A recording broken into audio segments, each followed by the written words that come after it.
अस्सलाम वालेकुम वरहमतुल्लाहि वबरकातुहू। आज हम बात करेंगे मस्तान की गिल्टी पर, फाइब्रो एडिनोमा पर। होम्योपैथी में बगैर ऑपरेशन विदाउट सर्जरी इसका हल मौजूद है। फाइब्रो एडिनोमा की अलामात क्या हैं, इसकी वजूहात क्या हैं, इसकी तशखीस कैसे करते हैं और इसकी होम्योपैथिक अद्वियात क्या हैं, कौन सी होम्योपैथिक अद्वियात हैं जिनके इस्तेमाल से फाइब्रो एडिनोमा जो है वो बगैर ऑपरेशन खत्म हो सकता है। मैं हूं homeopathic doctor Mohammad Aqeel Saifi, German homeopathic store and clinic, Gakhar Mandi, Gujranwala. सबसे पहले तो ये बता दो कि ये नॉन कैंसर गिल्टी होती है, खतरे की कोई बात नहीं। और ये 15 साल से 35 साल के दरमियान जो लड़कियां हैं, औरतें हैं, उनको ये पछतान में गिल्टी बनती है। इसकी अलामात क्या है कि एक तो गिल्टी का महसूस होना, और वो गिल्टी जो है वो जरा सी हरकत भी करती है और वो सख्त भी होती है। इसके अलावा इसमें दर्द नहीं होती, लेकिन बाज दफा हल्का सा दर्द महसूस होता है, हसासियत जो है वो महसूस होती है, पछतान जो है वो भारी महसूस होता है। एक पस्तान में भी गिल्टी हो सकती है और दोनों पस्तानों में भी गिल्टियां हो सकती हैं। गिल्टी एक भी हो सकती है और एक से ज्यादा गिल्टियां भी हो सकती हैं। इसकी तशखीस कैसे करते हैं? एक तो आपको खुद पता चल जाता है कि आपके पस्तान में गिल्टी है, या आप अली डॉक्टर के पास जाती हैं, वो चेक करती हैं कि पस्तान में गिल्टी है।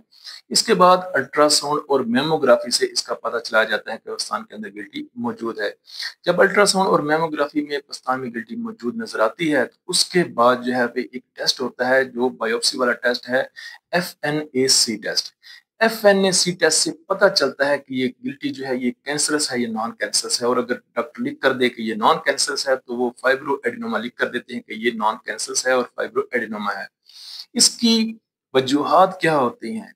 इसकी वजूहात में हार्मोन्स की खराबी होती है। हार्मोन्स की खराबी की वजह से ये गिल्टी बनती है।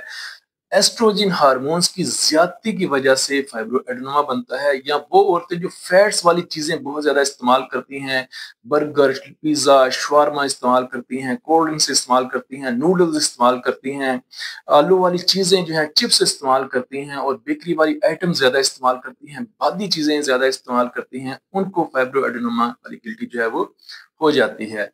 इसका होम्योपैथी में इलाज क्या है? इसकी 6 मेडिसिन हैं जो बेहतरीन मेडिसिन हैं, जिनके इस्तेमाल से बगैर ऑपरेशन की पस्तान की जो गिल्टी है वो रिमूव हो जाएगी, डिसॉल्व हो जाएगी, खत्म हो जाएगी। उनमें सबसे पहले नंबर पर आती है थुजा 1M। थुजा 1M को इस्तेमाल इस तरह से करना है कि उसके 5 कतरे 2 घुट पानी में इस्तेमाल करने हैं और हफ्ते बाद इसको रिपीट करना है। और दूसरी मेडिसिन आती है कैल्शियम फ्लोर।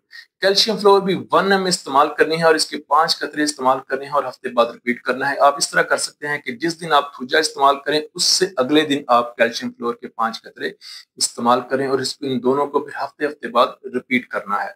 इसके बाद 4 ऐसी मेडिसिन हैं जिनको आपने सुबह शाम 5-5 कतरे एक ही पानी में खाने के बाद इस्तेमाल करने हैं। वो 4 मेडिसिन हैं कैल्शियम कार्ब 200, ब्रेटा आयोडाइड 200, फाइटोलाका डिकेंड्रा 200 और कोनियम 200। इन चारों मेडिसिन के 5-5 कतरे एक ही पानी में खाने के बाद सुबह शाम इस्तेमाल करने हैं, और 2 से 4 माह मुसलसल इन मेडिसिन को रिपीट करना है, इस्तेमाल करना है। इनके इस्तेमाल से बगैर ऑपरेशन विदाउट सर्जरी आपकी जो फाइब्रो एडिनोमा है वो खत्म हो जाएगी, डिसॉल्व हो जाएगी। और अगर आप ऑपरेशन करवा चुके हैं गिल्टी का, तो भी आप इन मेडिसिन को इस्तेमाल करें, क्योंकि ऑपरेशन के बाद भी गिल्टियां दोबारा से पैदा हो जाती हैं, बड़ी हो जाती हैं। तो भी आप इन मेडिसिन को इस्तेमाल करेंगे तो मजीद जो गिल्टियां हैं वो नहीं बनेंगी और बड़ी नहीं होंगी। ये थी मेरी आज की वीडियो। वीडियो को लाइक जरूर कीजिएगा। अच्छा, इसमें एक और चीज बताना मैं भूल गया, परहेज बहुत जरूरी है। वो औरतें जिस तरह मैंने बताया वजूहात में कि जो फैट्स वाली चीजें इस्तेमाल करती हैं, बादी चीजें इस्तेमाल करती हैं, इन चीजों का इस्तेमाल जो है वो तर्क करना होगा। आपने आलू वाली चीजें, बादी चीजें नहीं इस्तेमाल करनी, cold drinks, burger, pizza, shawarma, ज्यादा चावल नहीं खाने, और ज्यादा फैट्स वाली चीजें जो है वो इस्तेमाल नहीं करनी। और अपने हार्मोन्स अगर आपके डिस्टर्ब हैं तो उसका भी अपने करीबी डॉक्टर से ट्रीटमेंट करवाएं। ये थी मेरी आज की वीडियो। वीडियो को लाइक जरूर कीजिएगा, शेयर कीजिएगा, और कमेंट्स में अपनी राय का इजहार जरूर कीजिएगा। अगर आपको मेडिसिन की समझ आती है, मेडिसिन परचेज करें, इनको इस्तेमाल करें, नहीं तो मुझसे कंसल्ट कर लें, व्हाट्सएप पर कंसल्ट कर लें, या आप मुझसे कमेंट्स बॉक्स में कंसल्ट कर लें। मैं इंशाल्लाह आपको जरूर रिप्लाई करूंगा। अपनी दुआ में याद रखिएगा, खुश रहें, तंदुरुस्त रखें। Homeopathic doctor Mohammad Aqeel Saifi.